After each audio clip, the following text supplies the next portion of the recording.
What's it like being married to a cruel, manipulative woman? Is it a dance with danger? Exciting yet risky? Or is it a life of endless anxiety, where you can't even rest peacefully? My spouse Sarah and I have been together for half a decade, but she's always scheming against me. Our relationship truly shattered when she tried to destroy my reputation. She arranged for me and a young woman to be in a hotel, drugged our beverages, and then alerted the press to photograph us. I was dumbfounded, evicted from my own house without a single possession. Ultimately, I supposedly perished in a road collision. But what everyone missed was that the young woman was actually Miss Thompson's child, Emily. A powerful figure in both legitimate and illicit circles, a genuine woman of danger. Following my supposed demise, she went on a rampage, her eyes red with fury, before ending her own existence. And that's when I was resurrected, sent back to that pivotal evening. I awoke to find a beautiful stranger's face very near mine, her intoxicating breath on my skin. A thrilling feeling coursed through me. I tried shaking my head to clear the fog, but the lightheadedness persisted. The subdued lighting and the partially undressed woman embracing me made my head whirl. The heat intensified, and my body felt like it was on fire. Returning to this exact point, the allure was almost too much. Base urges challenged my remaining self-control. Suddenly, she opened her eyes and met my gaze, jolting me back to reality. I quickly stammered, "Hold on, let me clarify. I'm trying to stay composed, pulling the covers over her. Someone used substances to impair us, to set me up. Miss, we're both innocent here." She looked at me lazily, then down at herself, her cheeks immediately turning crimson.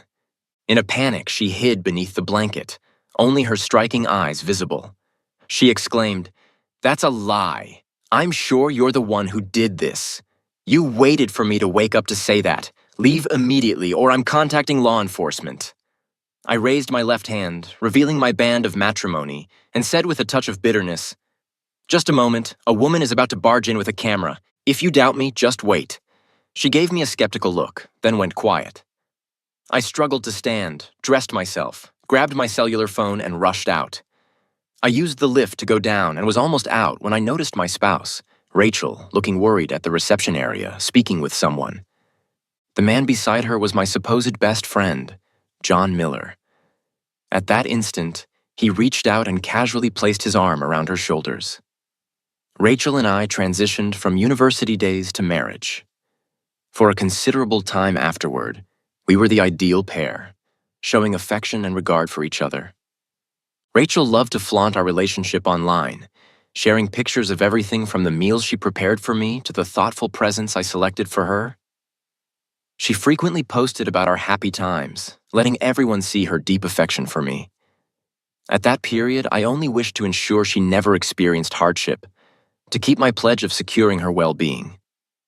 I toiled endlessly, even ruthlessly, in pursuit of achievement, ready to do anything for financial gain. Everyone believed I had the perfect life, a thriving profession and a devoted spouse. Even I, calmed by ease, gradually lowered my guard and became overconfident. What I failed to realize was that Rachel was the real cold-hearted manipulator. She carefully orchestrated the entire infidelity setup, beginning with the facade of a devoted partner and culminating in the portrayal of a callous individual. The mortifying recollection of that day was now fragmented. A business supper, Miller's prized bottle of spirits, the glance he exchanged with his female associate, the unavoidable toast, and the daring woman who entered the incorrect private room and immediately penalized herself with multiple drinks. It was a mere small amount of alcohol. Yet, that night, I almost lost consciousness. All I recall is desperately yearning for the scent of a woman's delicate skin. Even when the entry was forced open and Rachel struck me, I felt detached, apathetic. It resembled a bizarre fantasy, until I awoke. And that's when the conflict commenced. Images and clips spread rapidly online. Countless individuals demanded more. The weight of public opinion and online harassment cost me my position, one I had struggled for years to achieve, and the union I treasured most. The cruel truth gave me no opportunity to recover. An abrupt road incident ended my existence. In my final moments, I witnessed Rachel and my closest friend Miller's embrace. Their expressions showed no sadness. Miller bent down, knelt, and smirked as he closed my eyes with his palm. His voice was raspy as he uttered, "I planned everything. Didn't think you'd conclude it so soon. What a steal for you." It was ridiculous. He had been with me from his intern days. I mentored him. Gradually, from a junior assistant, he rose through the organization to a supervisory role. There were numerous women around him, yet he stayed unmarried. I had questioned his preferences more than once. But I never imagined the object of his affection was my own spouse, Rachel. A part of my spirit floated away, akin to a released balloon. I believed I was about to vanish, but at that instant, a chilly wind from the north pushed me downwards, tethering me to the highest level of the Thompson Corporation structure. That's when I understood that the woman I'd spent a passionate night with was Miss Thompson's offspring, Emily. I also learned that, like me, she had endured relentless defamation and disgrace in recent days. The Thompson Corporation's stock plummeted. In her anguish, she even contemplated ending her life, but she couldn't depart so easily. The animosity in her heart sustained her. She despised me so intensely that she wished me eternal unrest, even in the afterlife. I suppose that's why I couldn't depart. But upon learning the reality, she, along with me, commenced a journey of fierce retribution. Miller became addicted to betting, and Rachel developed a medical condition. When everything settled, she poured 2 glasses of liquor on my burial site, one carried by the breeze, the other consumed by it. But no one could escape unscathed. At the instant when resentment disappeared, she lost all purpose. A sudden wind from the south swept across the rooftop, marking my ultimate attempt to restrain her. But in the end, I failed. Just before she impacted the ground, I was rejuvenated.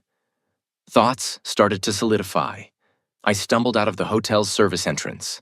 Emily was likely still getting dressed, unable to pursue me in time. And this time, Rachel wouldn't manage to collect any incriminating proof. I summoned a vehicle for hire to return home.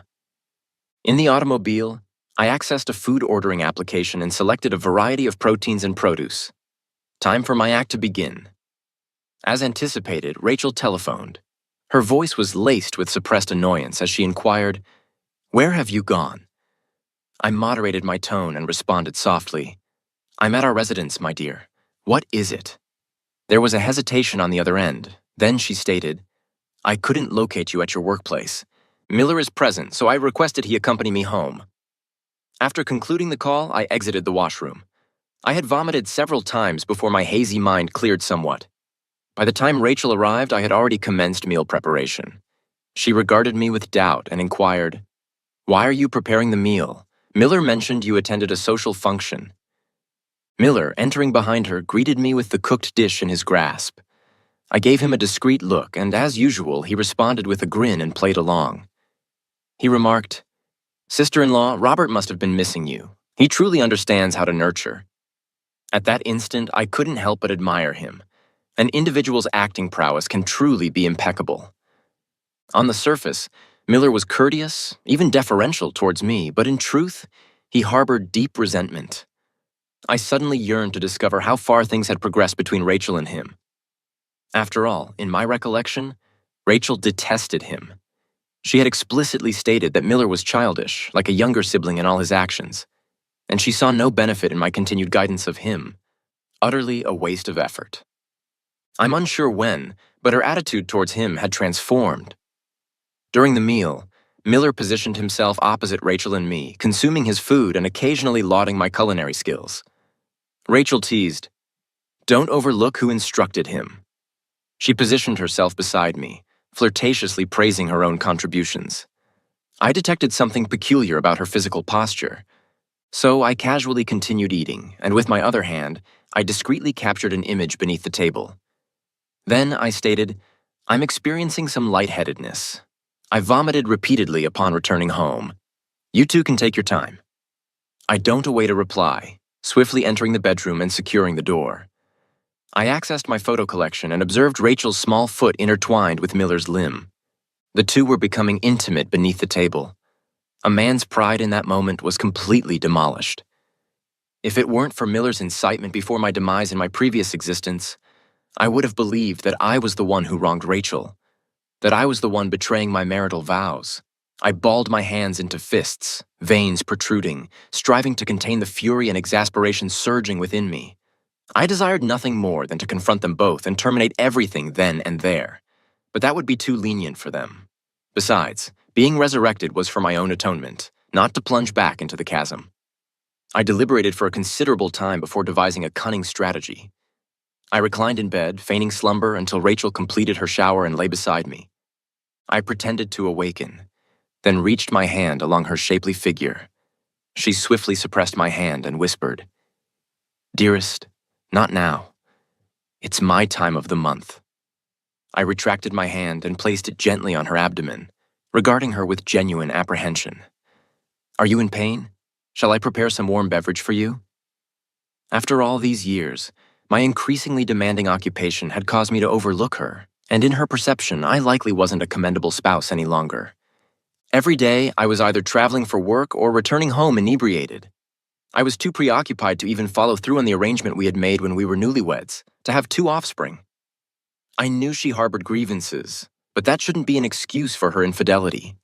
If she disliked this existence, if she disliked me, she should have communicated with me. We could have parted amicably. She should have known that all my endeavors, all the wealth I accumulated were for her, the woman who had been with me through every challenge since our university days.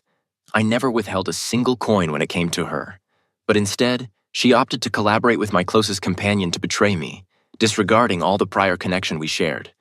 So now I would make her fall in love with me once more, to the extent of obsession, to the point where she would be prepared to sacrifice everything, even her self-respect, for me.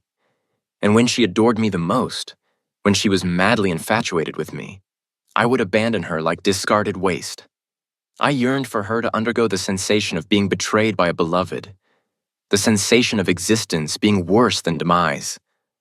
I softly caressed her abdomen while my other hand encircled her, and I gazed into her eyes as I inquired, "Are you feeling somewhat improved?" Her body was rigid, but her tone softened noticeably. She responded, "Indeed, thank you, my love."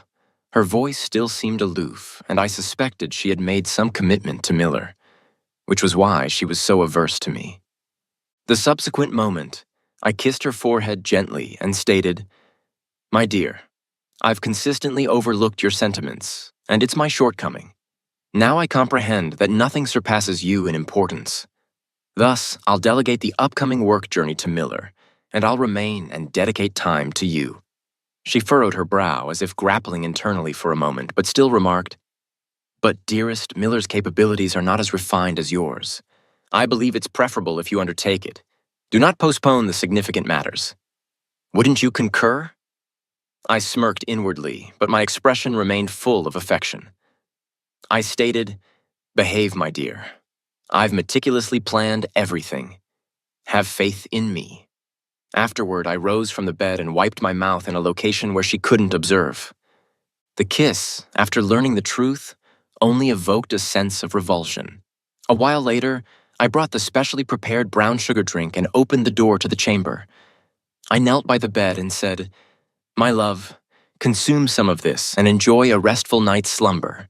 Her eyes displayed a flicker of astonishment as she accepted the spoon and imbibed a few mouthfuls.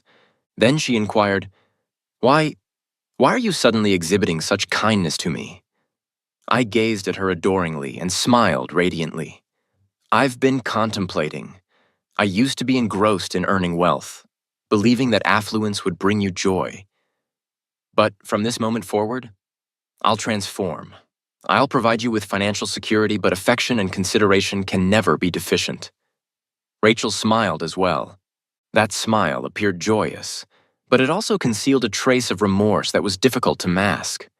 The subsequent day, at the organization's morning assembly, Miller occupied the rearmost seat, diligently working. To be candid, if it weren't for my intervention, he wouldn't even have had the opportunity to be present at the table. Now, clutching his notebook, he was completely engrossed in heeding my address, occasionally jotting down notes. He resembled the quintessential employee. Each time I articulated an opinion, He would invariably be the first to rise and applaud, exaggerating his commendation. A few times, his accolades were so excessive that they induced discomfort in me. He used to consistently engage in this behavior, and I simply perceived it as authentic admiration and reverence. Although it was slightly ungainly, I tolerated it. It wasn't until now that I noticed the other colleagues' expressions always seemed so unnatural. At the conclusion of the assembly, I reassigned his responsibilities. Smiling, I stated, "Miller, swiftly prepare the necessary documents and secure the travel arrangements. This work journey is your prospect to exhibit your proficiency. No issues, correct?" He responded, "Hold on, Robert, am I undertaking this solo? What about your involvement?" He stared at me, perplexed. I tapped the table and stated, "If you encounter any obstacles, feel free to raise them, but resolve them independently. Incidentally, within the organization, there's only Mr. Jones, not Robert. In the future, it's advisable to deliberate before speaking." My frigid tone induced a degree of embarrassment in him. The colleagues exchanged glances and whispered. Miller gritted his teeth and responded quietly, "Understood, Mr. Jones." As soon as I returned to the office and took my seat, he knocked on the door, holding a cup of coffee, and with a fawning tone, he said, "Mr. Jones, regarding the previous evening, it should have been my responsibility to escort you home, but I experienced an excruciating stomach ailment and had to rush to the restroom. When I returned, you had already departed. You're not harboring any resentment about this, are you?" Perceiving his inept attempt at flattery, I smiled as I accepted the coffee. I took a small sip and said, "Am I truly that trivial?" After hearing this, he relaxed, scratching his head and smiling foolishly. He truly understood how to navigate the situation. I patted his shoulder and continued, "Everyone at the organization has witnessed the endeavors I've invested in mentoring you. Some individuals will engage in gossip behind your back. This time, you're undertaking the work journey alone. Perform admirably and demonstrate to them that I didn't select the incorrect individual. Comprehended?" He nodded and commenced uttering a plethora of motivational phrases.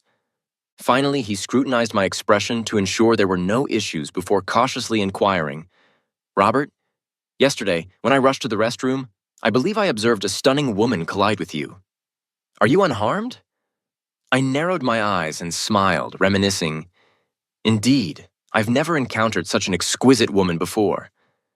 But at that instant, my stomach ached so intensely that I had to hasten to the restroom and vomit numerous times.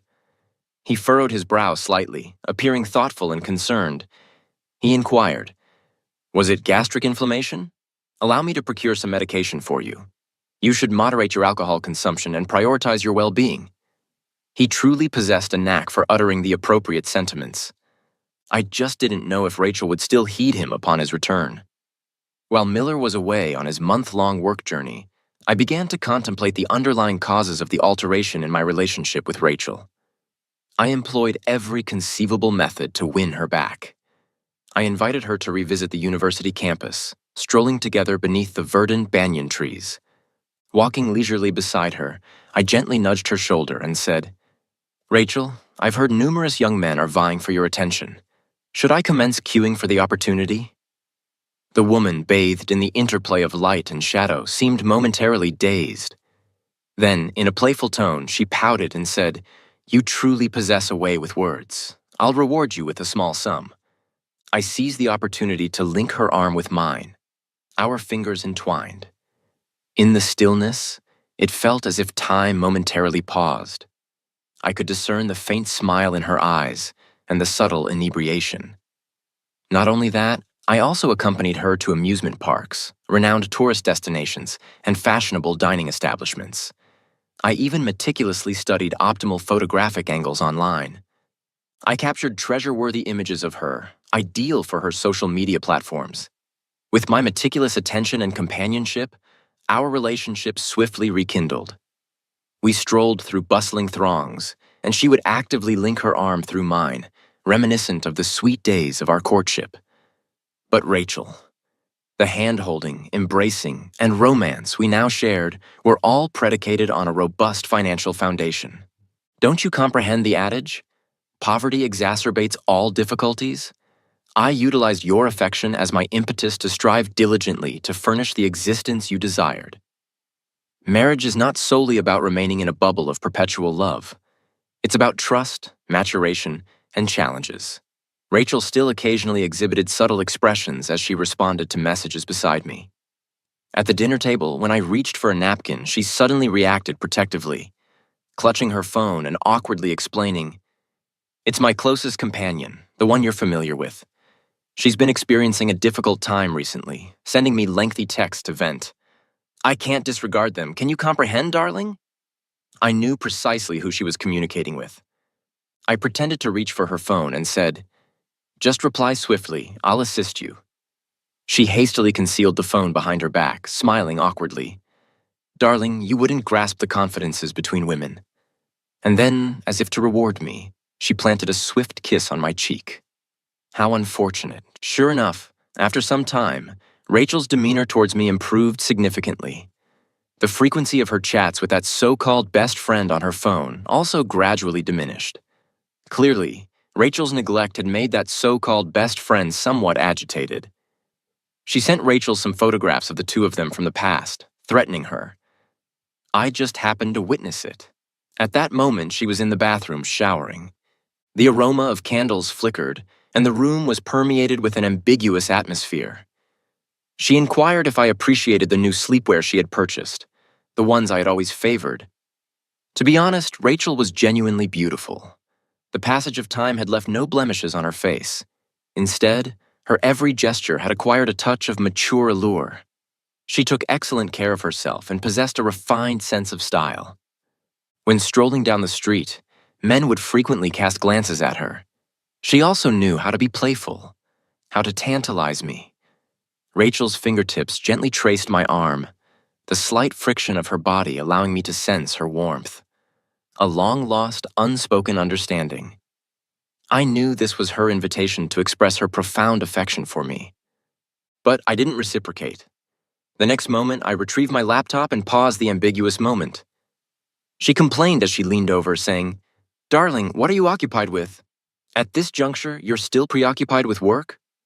I gently stroked her hair, revealing the trump card I had already prepared. I had already bestowed upon her affection and companionship, but something more paramount was ready, something that would truly resonate with her. I showed her the thing that would completely move her, a substantial sum in savings. I said, "Wife, I'm aware you're dissatisfied with your current employment, and you've always aspired to establish your own floral boutique. Now this no longer needs to remain a mere aspiration. Resign from your position. You can utilize these funds to fully conceptualize the career you've always yearned for." She stared at the monetary figure displayed on the screen. She cupped her face with her hands, tears streaming between her fingers. She was so overwhelmed with emotion that she could barely restrain herself, saying, "Darling, you comprehend me so profoundly. I'm so moved. I believe I'm utterly infatuated with you." Boo-hoo. She buried her head in my chest and embraced me tightly. "But I regret to inform you I've come to a realization. Money is for women to observe, not to be expended by them. In my past life, I was on the verge of financial independence. This bonus was something I had intended to surprise her with at the year's end, but she doesn't merit it." After saying that, Rachel once again attempted to entice me. Her hand began to wander lower. I tapped her on the head, feigning seriousness, and said, "Rachel, you're on the cusp of owning your own enterprise. This is a significant investment. Arise swiftly, formulate a plan, and allow me to peruse your concepts." She laughed and said, "Affirmative, Mr. Jones." With that, she confidently dedicated the entire night to composing a plan at the desk. As for me, I slumbered soundly. When Miller returned, he had become significantly darker and appeared exceedingly weary. Though the process wasn't seamless, he still managed to complete the work marginally. I specifically lauded him during the meeting. He grinned broadly, saying, "Not at all, not at all. It's entirely attributable to Mr. Jones's exceptional tutelage." I smiled and offered no response. After work, I arranged a special dinner for him, and all the department colleagues were in attendance. Naturally, I also extended an invitation to Rachel. Miller said, "As you all are aware, the client presented numerous unreasonable stipulations. I frequently had to remain awake all night revising the plans. I truly couldn't differentiate between day and night, and each time I closed my eyes, I simply yearned to return home. But then I contemplated the camaraderie of all of us striving diligently together for this extended family. Miller spoke passionately, holding his wine glass at the dinner table, almost delivering an acceptance speech rather than sharing his work experience. Rachel, attired in a light blue gown, sat adjacent to me. The gown accentuated her snow-like complexion, and her face was even more refined and unblemished. I had specifically requested she dress elegantly, using the pretext of needing her assistance to impress the female colleagues around me who harbored inappropriate thoughts about me. Miller, upon seeing Rachel enter the room, stared at her with widened eyes, his tone becoming more resolute as he said, "In any event, I shall exert even greater effort. Mr. Jones is the individual I hold in the highest esteem, and I shall never disappoint his expectations." Everyone chuckled and applauded, and the atmosphere became animated.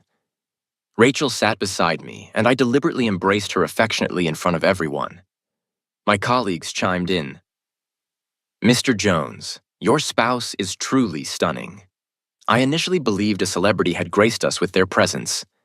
"Indeed, you two are an impeccable pairing, a match ordained by fate." Everyone was showering compliments on Rachel and me. Only Miller lowered his head, silently imbibing. After a couple of sniffs, he suddenly raised his head and said, "Come on, Mr. Jones, Mrs. Jones, permit me to propose a toast to both of you." One glass after another. Miller was openly attempting to outdrink me, seeking to establish some dominance at the dinner table. I played along, linking my arm with his and continuing to drink. I sipped half the glass and discreetly expelled the other half with a towel. When it seemed like it was almost over, I feigned intoxication and the need to vomit, so I excused myself to the restroom and splashed some water on my face. In my mind, I estimated that Miller would undoubtedly make a move tonight. Even if Rachel desired to terminate their relationship, he would likely utilize this as leverage. While I was contemplating, a stunning woman's profile suddenly materialized in the mirror of the men's restroom. I recognized her instantly. It was Miss Emily Thompson. She smirked and teased. "Big guy, I just observed your spouse assisting another man into an automobile. The scene was truly explosive. Care to investigate?" Most of the individuals at the dinner table had already departed. Outside, the rain was pouring torrentially, and the entire city's night was enveloped in a deluge. The frigid autumn air pierced through my chest. Rachel sent me a text message. "Darling, I've arranged transportation for you. Return home first. My closest companion just experienced another romantic dissolution, so I might be slightly delayed. Await me, okay?" Before I could lock the screen, a curious little head appeared in my line of sight. I asked, "What are you engaged in?" I pocketed my phone, feeling somewhat bewildered. When did Emily catch up to me? She eagerly grasped my arm and said, "What are you doing? Let's apprehend them in the act." I was rendered speechless. Why was she so engrossed in gossip? What relevance did it have to her? Then I recalled how, in the past life, she had cursed me to never find tranquility. I pushed her away and said, "Please conduct yourself appropriately." She froze for a moment, then raised her voice. "Can't you converse normally? Are you behaving as if I'm some sort of delinquent?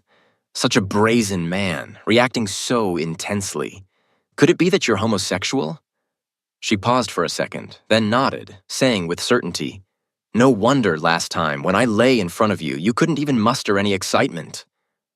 I retorted, "Cease your nonsense. Couldn't it be that you simply failed to arouse me?" As soon as I uttered those words, I regretted them. After all, she was Emily Thompson.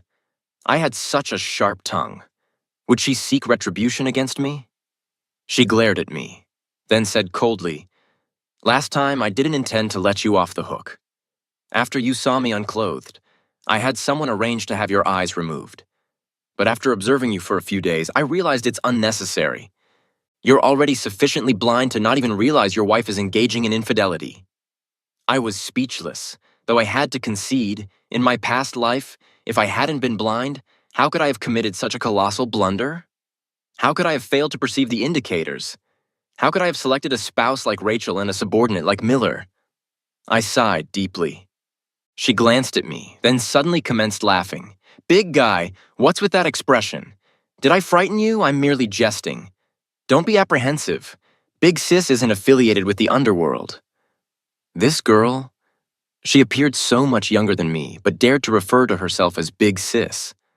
I frowned and proceeded towards the parking area. I simply desired to ascertain how explosive the scene truly was. When I neared Miller's sport utility vehicle, I could discern some sounds emanating from within the vehicle, but I couldn't decipher the words. I crouched down, drawing closer, and retrieved my phone to record. Just as I took a few steps, I heard laughter behind me that she couldn't suppress. I turned around speechlessly and saw Emily holding her mouth, shaking with mirth. I was truly exasperated with her. She transformed a tragic human occurrence into something so gleeful. Just as I was about to reprimand her, a woman's voice emanated from the vehicle. It was Rachel, choking with emotion as she said, "Miller, we can't persist in this manner any longer." There was a slight gasp and she continued, "I've been enduring so much anguish these past few days, I can't betray my spouse." Miller shouted in a lowered voice, "Have you forgotten our scheme? Now you desire to withdraw? Do you believe I'll permit you to depart so readily?" Rachel appeared to be gagged, struggling desperately. "Don't do this, please." Then there was a rustling sound from the car. A moment later, Rachel spoke with a sob in her voice. "I can't continue committing the same transgression. It was my fault previously. I was excessively selfish, treating you as a replacement for him. Now I've realized the individual I've always cherished is my spouse. Please depart, please." Miller said, "Final opportunity. Grant me one more encounter or I'll expose everything between us." Rachel refused. "No, I would rather perish than do that." Then there were more rustling sounds. I lifted my phone. Emily was poking me from behind.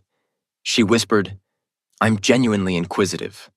Allow me to observe the expression on your face currently." I was speechless. I couldn't be bothered to respond to her. Everything was prepared, merely awaiting the opportune moment. The next second, I abruptly stood up and kicked the vehicle's window, shattering the glass.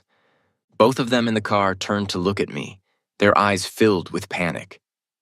I had never seen Rachel like this before. Her face was completely red from shame. She couldn't look me in the eye and was clearly very embarrassed. She stammered in an attempt to explain, "Darling, he's inebriated. I encountered him halfway and he offered to drive me home. He volunteered to take me back." Emily teased, "He was intoxicated and drove you? You two really possess audacity." I couldn't help but sigh inwardly. In my past life, when I was caught with her in bed, Miller had stood there relishing the spectacle and adding fuel to the fire. But Miller wasn't as I had envisioned. He calmly said, "Robert, my sister-in-law confessed her affection for me, so if you seek to apportion blame, direct it towards me." I couldn't resist. Rachel slapped him forcefully, her face flushed with fury as she said, "You're fabricating falsehoods. When did I ever express affection for you?"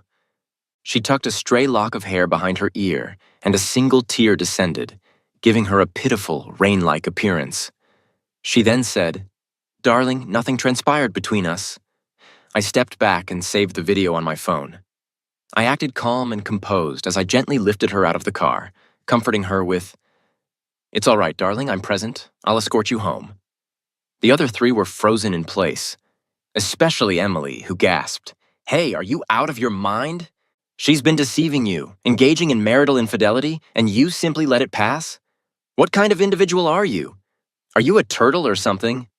I ignored her. In the rain, I hailed a taxi.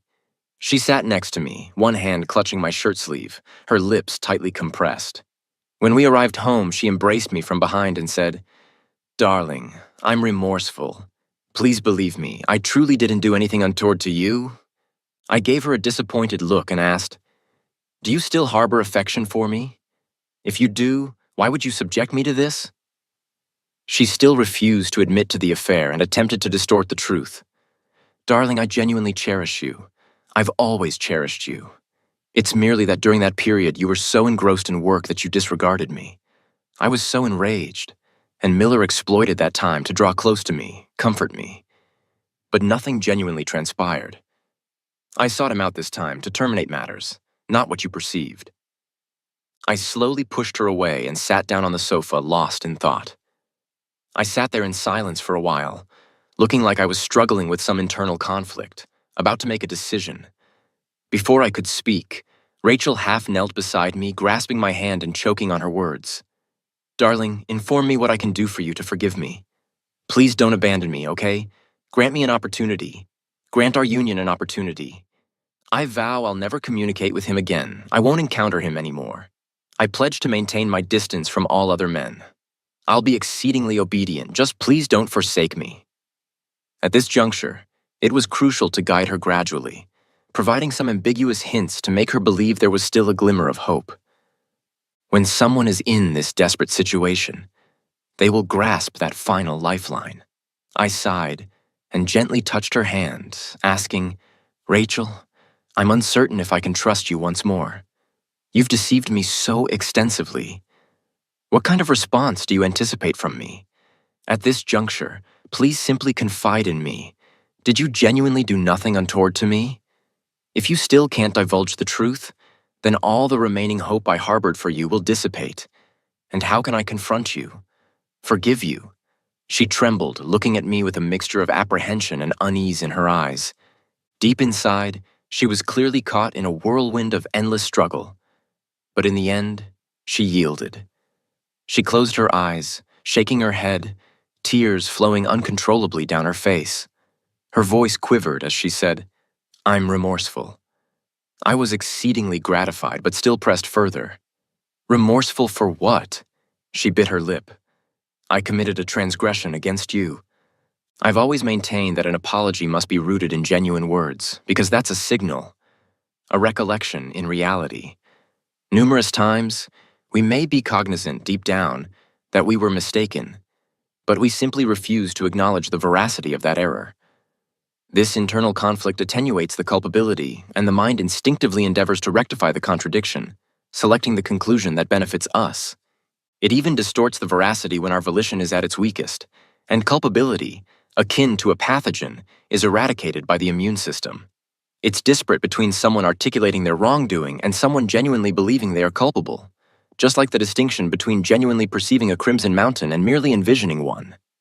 An individual must first capitulate on a spiritual level before undertaking action on the material level. I rubbed my temples, speaking slowly and distinctly. "Rachel, my sentiments for you have never wavered since we've been together. Didn't I encounter temptations and trials in my daily work and existence? But because of you, I've never contemplated, uttered, or undertaken anything that would inflict pain upon you. But what about you?" I paused, offering a bitter smile, and continued, "At times I genuinely feel like a failure. Even though you've committed so many transgressions against me, I still can't relinquish the years of shared sentiments we've accumulated. Perhaps I still cherish you, but I genuinely can't trust you any longer. All along, I've trusted you unconditionally, relinquishing every penny I've earned to you, all to furnish you with a sense of security.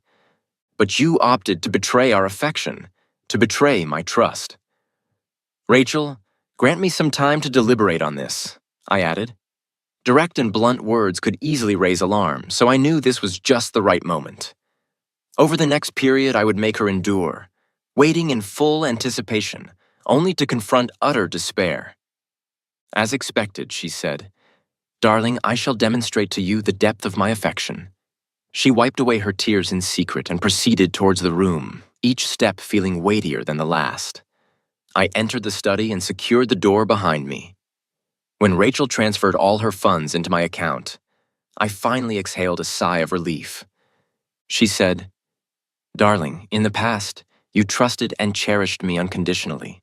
I'm prepared to relinquish everything I possess to you, leaving no recourse for myself. Perhaps I don't merit your forgiveness currently, but in the days to come, I'll dedicate my existence to atoning for it." I accepted gladly, shedding feigned tears of gratitude. From that moment onward, I began to treat her coldly and warmly in turn, as if I didn't know how to confront her. Sometimes I would flash her a smile, making her believe everything could return to normalcy. Other times, I would fabricate excuses to turn cold, employing silence as a form of emotional punishment. For instance, on the initial day, I deactivated her credit card, but on the subsequent day, I acquired a gift she had long desired. Or I would sell her vehicle one day and then commence collecting her from her place of employment the next day. In this contest of wills, she progressively became more submissive. Once an individual who wouldn't even contribute to household chores, she now prepared 3 meals daily for me and attended to the domestic duties without complaint, ensuring everything was meticulously arranged. She also adopted a more humble demeanor. My slightest gesture, my utterances, or even a sigh would stir her delicate emotions. On one occasion, I was merely seated on the sofa, silently abstaining from consuming the meal she had prepared, and she knelt beside me, nearly in tears, imploring me to articulate what was amiss, pleading for elucidation. As for Miller, his resilience was remarkable. He persisted in working, delivering tea to me and constantly flattering me at the office. Finally, in front of everyone at a meeting, I terminated his employment. Miller angrily slammed his hand on the table, discarding the facade. "What do you perceive yourself to be? You're dismissing me. I've been toiling diligently for years, and if you're utilizing this as an occasion to settle old scores, fine. I'll expose you, and no one will emerge from this unscathed." The room filled with murmurs, and several individuals frowned. "Miller, cease your unreasonableness. Mr. Jones wouldn't terminate your employment without justification. Indeed, Mr. Jones has always taken care of you, and you're merely attempting to exploit the situation. I've been intending to articulate this for a while. You're unreliable, and you bully the newly hired. Have some decency." I took a sip of water and calmly stated, "You've repeatedly forged my signature and made decisions on my behalf, which resulted in financial losses for the company. If that's insufficient, should I enumerate other matters?"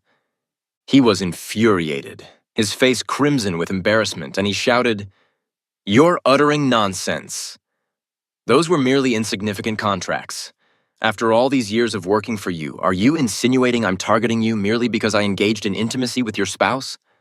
The room fell silent, and everyone turned to regard me. I raised an eyebrow and retrieved my phone, inquiring, "So you're still maintaining contact with her?" He gritted his teeth and nodded. "Undoubtedly. Your spouse can't get enough of me. She's been imploring me to visit her at your residence." I gestured for security to escort him out of the office. Dealing with an individual like him necessitated a distinct approach. While Rachel required emotional stimulation to be subdued, Miller, a rogue, needed to be dealt with ruthlessly. No room for vacillation. I saved the recording and proceeded with my strategy. The evening glow resembled a delicate oil painting. Emily came to locate me. I had taken some time off and was occupied with furnishing my new abode. She teased, "Impressive. You truly possess a cunning intellect. You've cleared out everything, transferred your assets, and yet your spouse is still seated at the restaurant anticipating a romantic dinner with you." I had previously informed Rachel that we would dine together. In reality, I had already arranged for the movers to swiftly remove my belongings. During this time, Rachel was in anguish and remorse, speaking cautiously, almost as if every utterance she made was an error. She was eager to mend our relationship, firmly believing that if she could touch my heart, I would forgive her for this transgression. I smiled. It's all about collaboration. After all, the court wouldn't grant her full custody and permit her to depart with everything merely because she engaged in infidelity. Without your assistance, none of this would have been feasible. I was genuinely grateful to Emily. Since the last time we were plotted against, she had been aiding me in investigating discreetly and evaluating the liquidation of assets. She was resourceful, astute, and as cunning as I was. Meanwhile, Rachel was still alone at the restaurant, transmitting messages to me, inquiring when I would arrive. I disregarded the repeated calls and blocked her number. Emily shrugged and said, "You truly are patient. I'd be yearning to slap her multiple times. You're something else, tormenting her mentally, providing her with hope, then shattering it and pursuing the divorce in such a dramatic manner. Frightening." Then Emily's tone shifted and she frowned at me. "But if you hadn't been procrastinating, I would have already summoned someone to deal with them." Emily still harbored resentment from the previous incident. She had inadvertently entered the incorrect private room at a gathering, imbibed 3 glasses of wine that weren't intended for her, and was nearly deceived by Miller into creating a significant predicament with me. She paused for a moment before continuing. Fortunately, you didn't dare to touch me. Otherwise, I would have extracted your eyes. I smiled wryly at her sharp features. Any man who could restrain himself back then must be a deity. She quickly averted her gaze, her cheeks turning pink. After I blocked Rachel, I received updates from her closest companion. She informed me that when Rachel returned to the vacant house and observed the divorce documents, she went into a frenzy, weeping throughout the night, searching for me everywhere. At the office, at the educational institution, and even at the hotels I used to frequent. Rachel couldn't locate me anywhere, and ultimately ended up crouching in the middle of a crossroads in despair. If it hadn't been for her companion intervening, she might have been involved in a vehicular accident and transported to the hospital by now. Her companion implored me to meet with her. She said, "You've endured so much together. Even if you've resolved to part ways, it's only equitable that you meet and bid farewell in person." I refused. I'll meet with her, but only on the day of the divorce. Seeing that she couldn't alter my decision, Rachel ultimately concurred. On the day of the divorce, I encountered Rachel. She was attired in large, dark-rimmed spectacles, so her expression was difficult to discern. Her diminutive frame stood by the roadside, as if a gentle breeze would topple her over. She hoarsely said, "You finally consented to meet me. I'll relinquish everything I possess to you. I don't desire anything in return. You can take the residence, and if you wish, you can even have my life. I simply don't want to dissolve our marriage. Please don't abandon me." I shook my head. "Rachel, it's concluded." She was silent for a moment, and then tears began to cascade from her pale cheeks. She said, "I merely want to hear you articulate that you no longer cherish me." I replied, "I no longer cherish you." I answered swiftly, resolutely. It was as if the final vestige of strength had been drained from her. Her body wobbled slightly as she slowly ambled alongside me. I anticipated she would resist, refusing to sign the documents. But she didn't. She signed the divorce agreement, consenting to the condition of departing with nothing. As she sat on the bench, awaiting her turn, she removed her spectacles. Her swollen eyes gazed blankly into the distance, and she said, "If I could reverse time, I would never commit this error." But there are no ifs. After signing the documents, I experienced a peculiar sense of liberation. Rachel was still beside me. I should have restrained my exhilaration, but unfortunately she perceived my mood and her eyes reddened as she said, "Do you truly despise me this intensely? Why won't you even grant me one final opportunity?" I sighed and spoke softly. "I granted you an opportunity, but you failed to treasure it." When Miller's recording played, her face drained of color. She repeated, "How could he utter that? How could he utter that?" Then a flicker of madness appeared in her eyes. She grasped my arm desperately, her voice shrill as she screamed, "Darling, he's fabricating. He's concocting everything. I never communicated with him." I shook my head in disappointment. "Rachel, why are you still deceiving me?" "I'm not deceiving you. Please believe me, darling." I stood up, disengaging her hands from me, my voice frigid. "Rachel, Miller has already divulged everything to me. Is this how you're demonstrating your affection for me?" After that, Rachel didn't come looking for me for a considerable duration, until one afternoon several months later. Rachel appeared at my company. She looked haggard, her eyes vacant. As soon as she saw me, she said, "Robert, will you go see Miller? He's in the hospital and desires to see you."